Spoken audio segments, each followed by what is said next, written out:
Hello and welcome to the Alastair Greener Generationally Speaking podcast, where we look at bridging the generation gap by debunking myths, tackling stereotypes, and sharing practical tips on how we can make better, stronger intergenerational connections. Today, joining me is someone who is an entrepreneur. He is a skier. He's a multitude of things, as you're about to discover. And he is definitely not a typical Gen Z. I think that will come across very quickly soon. So, Henry, welcome to the podcast. Thank you very much. So, Henry Farr, you come from a dynasty of entrepreneurs, really, don't you, in terms of your family business and so on. First of all, tell us a little bit more about you, your family, what you do, and we'll come to the stereotypical side a little bit later, but tell us a little bit more about how you see yourself in terms of what you do. Oh, that's a very good question. Still figuring that out. No, we are, and always have been, caterers of one sort or another. It started about 100 years ago during the First World War. My great-grandfather started a cake and coffee stand at Chiselden. At the army camp, and then they got into amusement rides. So he would work in the morning, do that. He was an engine driver, and then they'd have a steam-driven set of carousels in Farringdon Park in Swindon, and that kind of carried on. They got more into the amusement ride sort of thing until the 50s, and then that's when we got into catering. And yeah, since then it's kind of gone down the generation and sort of trickled into me where we are now. And that's it really. You're definitely not, you're not on the coattails of your family. I mean, you have created, so basically you go to festivals with your catering facility doing fish and chips and other things. Yeah. And you go to multiple different venues and things, but you've built the van yourself. We'll come to that a little bit later on. So you have crafted your own niche in a sense, haven't you? Yeah, I mean, we're very good at downplaying it. It was more out of a necessity. So COVID hit, and we were event caterers that had the equipment, and more importantly, I think had the not the know-how as such, and we had nothing to do, and actually became a lorry driver. And you go to all these small villages or towns, and the only thing that was still going were these sort of pop-ups, and that's how we got into that. Yeah, we've sort of grown on that, and it started off with a little fish and chip trailer. We outgrew that very quickly, and then we started on the lorry 4 years ago. Now it's still not it's not entirely finished, but we don't admit that to the public. Yes. And yeah. And again, we should let, we said you were a Gen Z, but you're 23 years old. You have what I think most people would recognize as a pretty remarkable entrepreneurial spirit in terms of what you do. And I always say on this podcast and in my book and other places that we are very much framed by the way that we were brought up, whether it be by family, by our age group and so on. Give us an idea of what life was like growing up, because I get the impression that you were part of the business. As soon as you could physically move, you were doing something in the business. Yeah, that's, I'd say that's less typical of my family and more typical of people in this industry. So my auntie has actually got a photo of my auntie at 3 years old selling toffee apples on a upside down wooden crate at Tame Fair back in the late 60s. And so as soon as you're old enough to hand something over or to walk or to talk, then that's it. My grandparents owned the pier at Burnham-on-Sea, and that's where my summers were spent. And then the rest of the, every sort of school holiday or days off or weekends, you're spent working. Did you always enjoy it, or were you used to dragged kicking and screaming a bit? No, I was very lucky. My brothers didn't enjoy it, but for me, I found a great sense. There's like a thrill, like a heart, it's a legal high as such. There's nothing better than taking money, especially when you're busy. So do you remember your very first time that you were starting to do that, to sell things and taking money and realizing that that was you making money, and therefore it was money you could spend on what you wanted to spend it on? So my first time would have been the school fair when I was 9 down in Cornwall in Pensilva. And I asked the PTA if I could have a little table. I've got a photo of it somewhere, doing sweets and candy floss. And it worked out really well for me because I convinced my grandma at Burnham to buy the sweets for me. I borrowed the candy floss machine off my auntie in Swindon and got my dad to drive it down there, so it didn't cost me a penny. Profit-wise, I should go back to how I used to be. How much did you make? Do you remember? It was £212. Wow. I mean, for a 9-year-old, £212. Now, were you allowed to keep that money, or did it have to go? Yeah. No, I mean, we've always been very lucky. So we've never been paid for the work we've done for the family, whether that be an hour or 100 hours. But whatever then you earn is yours, simple as that. And you're always encouraged to do something or do this or do that. And when I was 13, I started to regularly do the markets, extra race course, with handmade fudge. And then it was a pick and mix stall. And it started as a little 10-foot gazebo. And then by the time I finished that at 15, it was a 40-foot market stall, doing everything and anything you could think of. I mean, this isn't the sort of typical story we hear of someone who's 23 today, is it? So what was it like growing up amongst your peers, everybody else at school, who I can imagine were somewhat different to you? They weren't out there selling, making money and being entrepreneurial. It's a trade-off, isn't it? Because where on weekends they would go out and do something, I'd go out and work. So you definitely have to look at the side of, it's fantastic for me for where I am now in life, but something has to give. So you sacrifice. I definitely look back and you did sacrifice a lot of time with friends or peers. But I don't regret it because I'm better off for it now. I mean, and again, that's remarkably forward thinking for, a 13, 14, 15-year-old to do that. And you said your brothers didn't follow the family line. So what do you think made you different to your brothers and other family members who didn't continue the business? So it's an outlook on life, isn't it? It's what you want. It's what you want to end up with. My older brothers, for better or for worse, are content in the moment. And my grandfather said something to me when I was young, and it stuck with me. To work like nobody else when you're young, and then you could live like nobody else when you're old. Wise words. Brilliant. Where my brothers is such, and other family members, they've got a fiver in their hand, they'll spend it. And how do they view you now as someone who's, you really have achieved a lot at a remarkably young age, and you continue to evolve and work on what you do? They all say I work too hard. I say I don't work enough. I mean,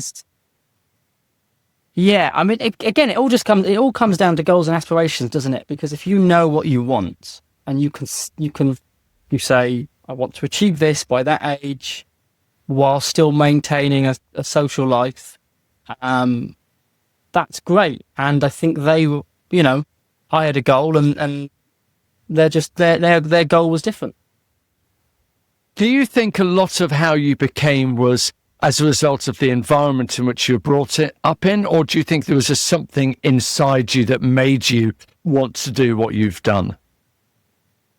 I'd say it was a fantastic coalition of the both. My environment gave me the opportunity that other upbringings wouldn't have done.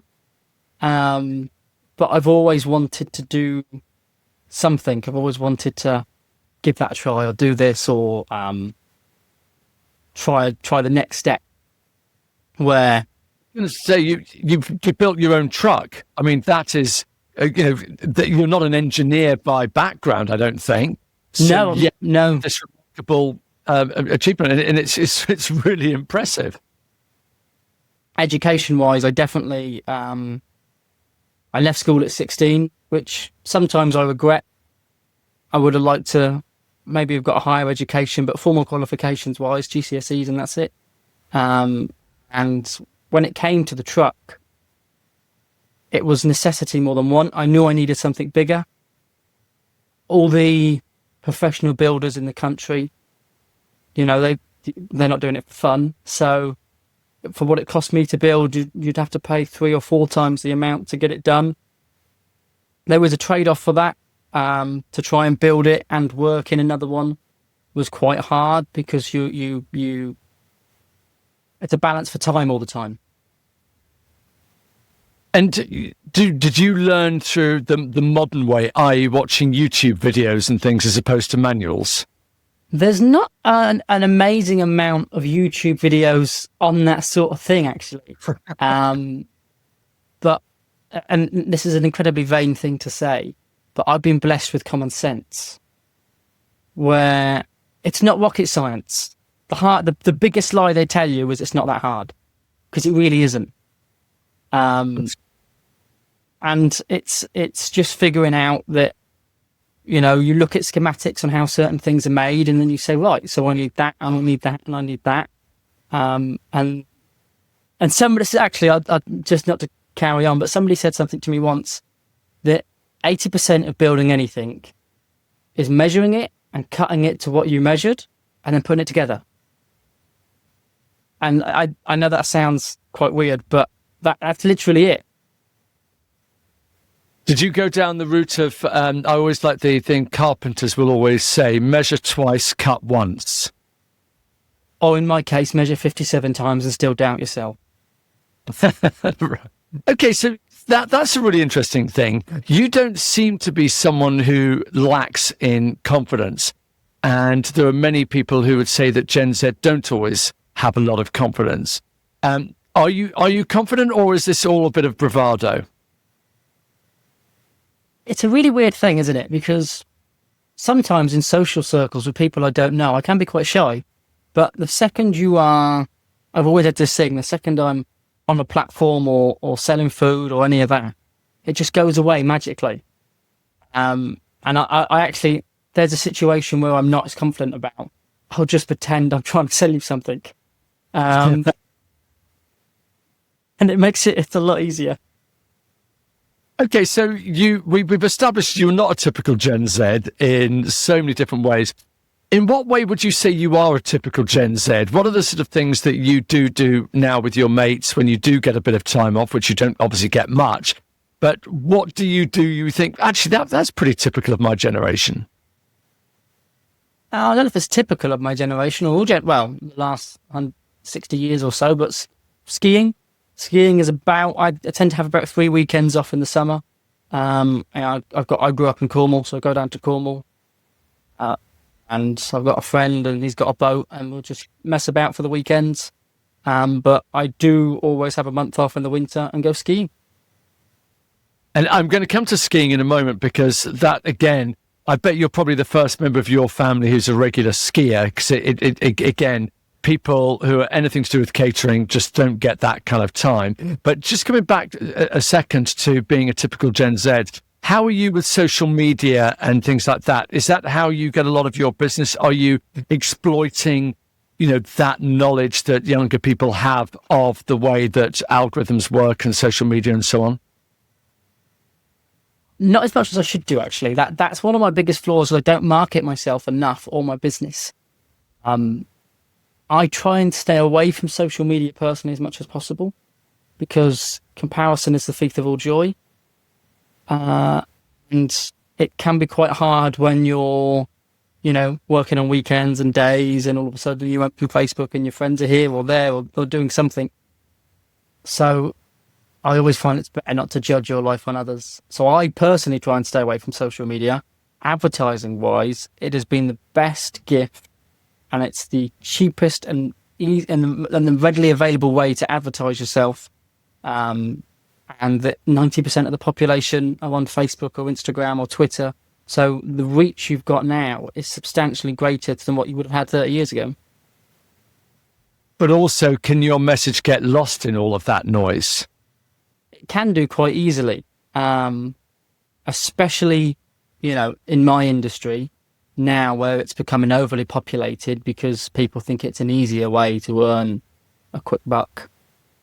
All of a sudden, when I started 5 years ago, going around the villages, for instance, or around the towns, there was only a couple of people that did what I did in Wiltshire. Now I can list a name of about 30. So you've always got to try and make sure that you're out there and you're known as the one to go for instance. But you've got a reputation. How strongly do you work at maintaining that reputation? Oh, that's all I do now. That is your life. So many times people have said to me, "Oh, do you want to get another van or get bigger?" And that is my biggest problem that I face at the moment, is to find someone that could do what I do, and not to sound vain, but to carry it on at the level that I do it. Because I think there's a lot of businesses who suffer from that. It only takes... That's the biggest problem with catering. It's one of the hardest industries to scale. I've always said if I was to start again, I wouldn't pick the same industry because it's a lot. It's nowadays something to do with social media or technology is easier to outsource and scale. Where catering, I couldn't say, "There go, Alastair. There's a fire. There's some fish. I look forward to it." Let's get on to your pastimes. You're sat there in what looks like a gaming chair, and you said just before we started recording that you obviously use it for gaming and for business. So in that respect, do you spend much time gaming, or just not enough time? When I was 15, 16, I was a victim of, not I say a victim of that. In the sort of down season in the winter, I spent a tremendous amount of time that I'm quite ashamed of gaming. Because, my generation is such, we don't go out as much or go to the pub on a Friday or a Saturday. Find yourself in a dark room with a screen. Nowadays, not so much, for better or for worse. Okay.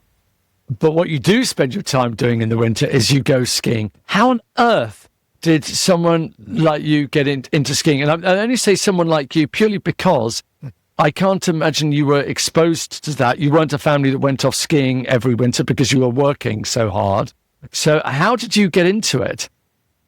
Yes and no. So we didn't go skiing every winter, but I'm very, very fortunate. My auntie, who for family reasons I moved in with when I was 16, I've been very fortunate. She, ever since the age of, I think, 22, has gone consecutively every year for about 6 months, whether it be to Vale or to Beaver Creek, and she's got friends over there.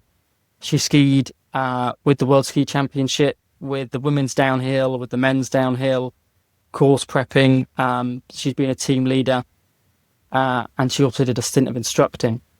And her fiancé is a phenomenal ski instructor. So 4 years ago, I went to stay with them for 6 weeks in Park City in Utah. And yeah, that's first day, fell in love with it, and that was it. Well, I mean, at the end of the day, when you have good days, bad days, especially those bad days, I can imagine the thought of you saving up for your next ski trip, it makes it a little bit better. It does indeed. You just remember that view, and to someone that understands the feeling of a good day skiing, it's a fantastic thing to look forward to. Like, are you a skier or boarder? Skier. Not tempted into boarding? I like my pelvis the way it is.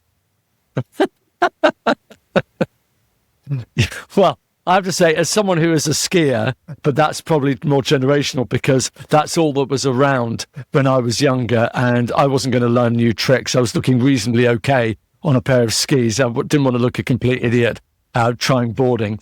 But it's interesting that, again, you seem just remarkably grounded, and you talked about common sense earlier on. Is that again from the family, everybody in the workplace that's kind of like what you did? Yeah. So the issue with our industry is you have to be everything. You have to be able to look after generators, look after vehicles, keep on top of the plumbing side of thing. Because if you're at an event, you've got to be able to fix things as they come up. So you have no choice but to be quite practical and logical with everything that comes your way, which is mistaken for common sense nowadays. I could. Because you've got to deal with it. You can't, if you're at a busy festival and you've got a queue of people and something goes wrong, you're not going to call a plumber and wait for 2 days. Yeah, makes perfect sense. And I want to move a slightly segue, if that's okay, into generational things, because we've talked a lot about how you are clearly not typical of your generation in so many ways. How do you get on with people, first of all, within your own generation? I mean, do you find you have a lot of common ground and actually you just slip into those conversations, it's all fine? Or actually do you feel yourself being a little bit different? You definitely feel it. I've always said I've always found it easier to have a conversation, please don't take this in the wrong way, with somebody your age than I do my own age, because it's a different outlook on life and it's a different set of values. I've never been the one to go out on the weekend, get drunk or something else. I was always taught when I was young, if you've got to take something to enjoy the company you're with, then you're with the wrong company. And I would rather sit down and have a good conversation with someone about something sensible than talk nonsense, drunk or high or something like that. Fair enough. I mean, very wise words. I love all your quotes. They're brilliant. And some of them clearly come from family and others from other places. So are you kind of like into do you ever read or listen to these motivational books and business gurus and people like that? I wouldn't say motivational as such, but I've read a number of finance books, business books. There's history. I'm a fantastic lover of history. I feel that we are destined to. The only way we can learn is to try and not make the mistakes of our past. Absolutely, and we inevitably do. Yes, exactly. And let's talk a little bit. You said you connect better with older generations and so on. Do you think a lot of that comes down to, again, your background? Because you come from a very multi-generational industry by virtue of what your family have had as their long-term careers and things. You are literally, you're living together, you're working together. Everything is just everyone there involved. Is that something that has framed your thinking towards older people because you were always around much older people? I've always been told I've got an old head on young shoulders. I don't know whether it's me or whether it's the industry. It's a very good question, actually, that I think needs a little bit more time to think about because, I've never really given it much thought. It's always just been what it is. And what about generational bias? Because people, I can imagine there are going to be situations where you turn up and they look at you and think, yeah. And especially when you were starting out, 5 years ago, there would have been people looking and say, yeah, who's this young whippersnapper? What's he going to show? How, A, did that happen? And B, if it did, how did you deal with it? Usually with comedy, because you say jump out the cab of a lorry and somebody goes, where's your dad? Or where's Mr. Farr? That's always my favourite one is where's Mr. Farr? Where's the gentleman I spoke to on the telephone? And I mean, not so much now, but I used to, when I was 18, it was always a fantastic look. You'd capture the look on somebody's face when you introduce yourself at a festival or a show, and they're like, oh, right, okay, you're not what we expected. But then you just try your best and you prove you can do the job, and it's as simple as that. I don't think age should be a boundary or a limit, and anybody can do what we do. It's just determination. Did it ever bother you when people made judgments about your age? I took it as an opportunity to prove them wrong. Yeah, I forget who it was who said the best revenge is massive success. think it was Steve Yeah. Jobs. Well, if he didn't say it, he certainly proved it. So what about older people? Clearly, you get on with them, you connect with them, and again, there's a multitude of reasons for that. Do you ever find yourself in a situation where actually it is a challenge dealing with older people, either because of their preconceptions or just because they are like they are? Stubbornness is a wonderful thing. I think the older you get, you either go two ways. You get set in your way, or you realise that you don't actually know as much as you thought you did when you were 20 or 18. And depending on who you're dealing with. So some people, when they get older, can become more placid and, easier. Some people go the complete other way. And stubbornness is a fantastic thing to deal with. You do meet people that either they believe they're right or they don't want to be proven wrong. Mm-hmm. In which case, you just smile and agree. And then do the complete opposite afterwards. Yeah, well, exactly. So how have you changed as you've got older? From that 18-year-old to now, how have you changed, adapted, especially when you're interacting with others? Become less intelligent. It feels that way, doesn't it? The older you get, it's also a fantastic saying, isn't it? The older you get, the more you realise the less you know. And that is certainly true. When I was 18, I thought I was going to take over the world. And that hasn't been the case yet. So you find time. Yes. I do think your view changes as you get older, though. What matters changes. But yeah, it's a fantastic thing. Age and dealing with older people. Generally, I find it's actually easier. Why do you think that is? Because you find them more level-headed, especially a sort of. They tend to get less stressed. That's the best way to put it. When you generally meet people in my industry that's my age, then they haven't developed the correct coping mechanisms to deal with stress. When things go wrong.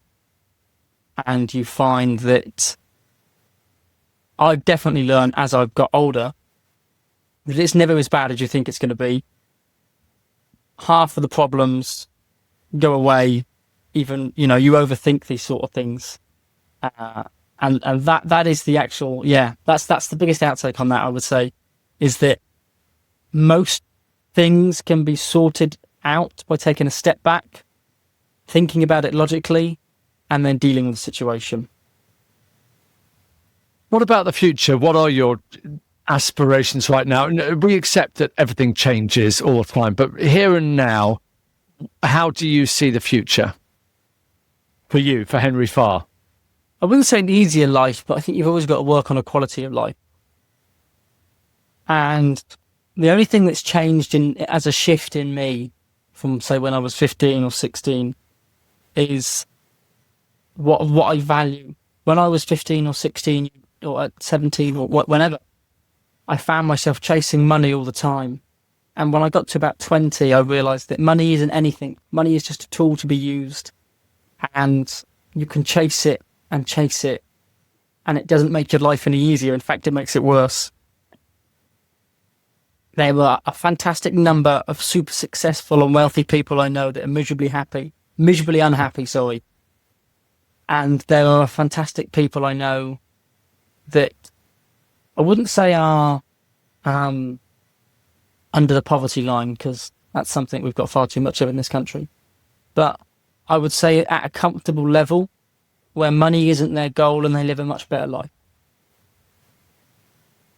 You know what? I feel like stopping the interview there because that was such fantastic, wise words, but I haven't finished yet. I want to ask you a little bit about, you have got some very wise words, and I can see you almost being quoted now, a little bit like the quotes you've been using earlier on.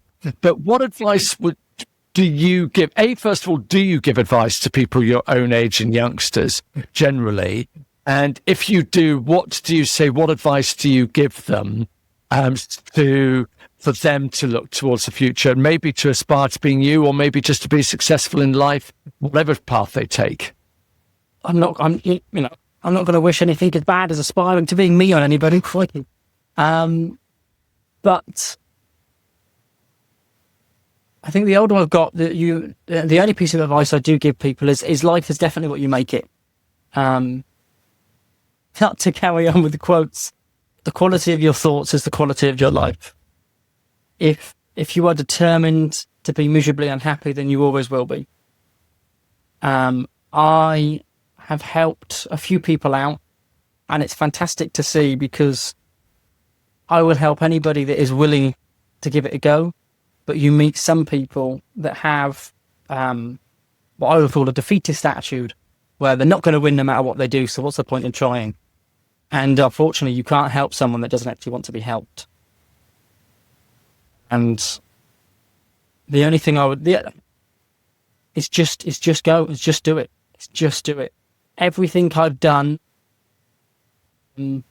which is not a lot in the grand scheme of things, is because I've just gone and done it. Half of the slogan for someone. Yes, half of the job is starting. Half of anything is just going and doing it. You're clearly really effective at communicating with older people. A lot of Gen Z struggle to communicate with older people for whatever reason. What advice do you have in that respect for younger generations? Sometimes I've seen it where we were always taught, I was always brought up that you treat everybody with the equal, you treat everybody how you would like to be treated. And I definitely see among certain people of my age a lack of respect, would be want for a better word, towards somebody. You know, I do believe that people, as they get older, are deserving of slightly more respect in the way that you talk to them or the way that you communicate, and of their opinion, because they've been around longer, so they know a little bit more than you. And sometimes people my age tend to forget that. And what about the other way round? Because sometimes, the Gen Z would argue that respect has to be earned. It can't be just expected anymore. What would you say to older people, my age and above, that if you want to connect with Gen Z, the younger generations, this is an approach you could take? I think it goes back to that thing of, I changed that. Sometimes, like you said earlier, as you get older, you get set in your ways, or some people do. And that I may come onto the screen and, you've done something a certain way for so long. And I go, well, hang on a second, Alastair, maybe that might work slightly better. And you go, no, it won't. But I've seen that because of the way I've been brought up and because I'm slightly younger, where you wouldn't think of that. And there has been so many situations in my life where people who are older than me, that are set in a way, would make their life easier if they would just take the opinion of or listen to someone slightly younger, and sometimes just be a little bit more patient. Yeah, I think being open-minded is such an important quality to have. It's not always easy, as you say, when you're stuck in your ways, but it is such an important quality to have. And finally, to somebody who wants to be an entrepreneur like you at your age, who says, yeah, I'm prepared to compromise like you did. You made some tough choices and they want to do it. Rather than saying just do it, what else would you say they need to think about? Don't sleep enough, don't eat enough, and overwork.